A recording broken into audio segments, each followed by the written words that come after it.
Well, I didn't post a video last week because I went out drinking with a friend and I had far too much of a hangover to do any voiceover or editings. But we're here now and I've made some decent progress in Grandia 2, so let's talk about it.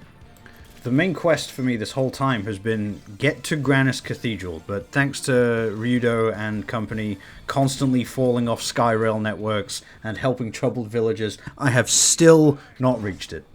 There was, however, a pretty interesting story involving a village beset by a sleeping sickness, and this is where we're introduced to her bitchiness herself, Celine.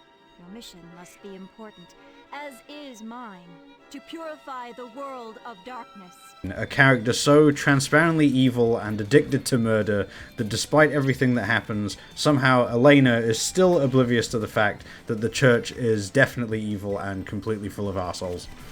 She is in fact so seemingly addicted to murder that she's got an army of dudes who are possibly faith-powered robots, I'm not sure at this point in time, to help her specifically murder innocent towns and villages more efficiently.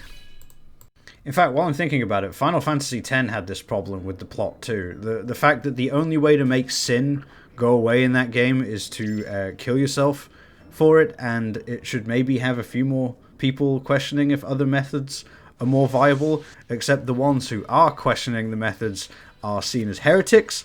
And how does no one in Spira not see how, like, completely fucked that is? And if that wasn't enough, one look at that weird fucker Seymour should be enough to make someone turn their back on the Church of Yevon. That dude is completely fucked.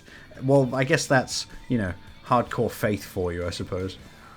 Anyway, the dungeon you do in this story is pretty cool. It starts with a sort of bog-standard cave, and then you eventually chase a little girl into her brain dungeon, which ends with you fighting a cooler version of Baronade from Ocarina of Time.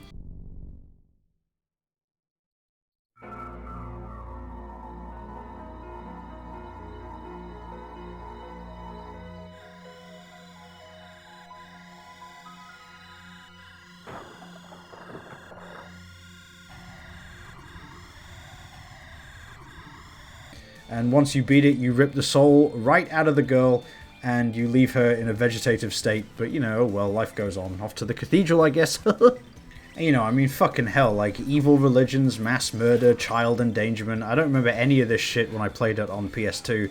I just assumed it was a light-hearted adventure. And the fact that it goes from that right into a happy little mountain trek gives you, like, I don't know, emotional whiplash. I've also not played Grandia 1 in forever, but does that also jump into, like, weirdly heavy plot things like this? I guess I gotta go replay that now. But yeah, Granus Cathedral is next, so unless, another fucking village needs saving or some bullshit. And that's where my Grandia progress ended, but I did play some other things, one of which is a game called Roombo First Blood Justice Sucks. An interesting little game where you play as a cleaning robot that uses the house electrics to murder thieves entering the home. Once all the thieves are dead, you then have to hurriedly clean up all the gore and footprints that you left behind. It seems like there isn't a lot of variety after 3 or 4 levels of play, where it's just been adding more thieves to the same house every time, but I'm also assuming that the game isn't very long, so I'm thinking that, it'll end before I start to get bored of it. It really is a cool premise though, nice idea, Samurai Punk, A+. Also, for the sake of doing retro achievements, I played through Golden Axe and Streets of Rage 2 on the Dreamcast Sega Smash Pack Volume 1. Great games, but these versions are kinda ass. I would stick to the original Mega Drive versions if you can. The thing that sticks out the most is that they sound like complete garbage.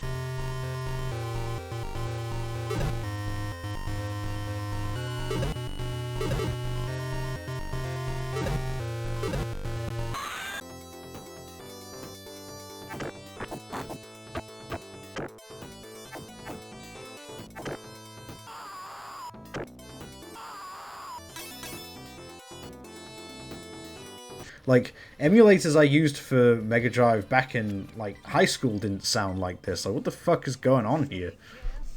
I also tried out 3 free games on my stream. The first was called Symphony of Souls, which said it was a rhythm-based platformer, but the rhythm elements were incredibly unclear, and the mouse sensitivity was way too high and couldn't be changed. But it was only 2 levels, and it was free, so, can't complain, I guess. The second was something called Hai Byoin Tansaku, a Japanese kind of exploration horror game that actually managed to make me jump like twice, so well played, I guess. And finally I tried out Mega Man 8-Bit Deathmatch, of which I only tried the single player mode, but it's basically a Doom multiplayer thing with a Mega Man skin. It's very cool, loads of characters, loads of weapons, it's worth checking out. The last thing I want to touch on is Persona 3 Reload's release. You know, I'm a huge SMT fan, so I kind of want to buy it sooner rather than later, but there's two big problems. One is the price. I mean, holy fuck, it's that much for a prettied up version of a game from 2006, and I've played it multiple times already, you know, with Fez and Portable. Fucking Jesus Christ, man. And second is that, to my understanding, and correct me in a comment if I'm wrong here, Tartarus has not been improved to any particularly great degree. Like, sure, it looks nicer and isn't quite as boxy as the original, but it's still hundreds of flaws of samey, procedurally generated bullshit. It's a slog in the original, and I can't imagine that making the layout and the rooms look nicer would make it any less of a slog. Maybe someone can leave a comment, tell me if I'm wrong, and convince me to pick it up, you know, like now, instead of when there's a sale, but you know, right now, I think I'm going to wait.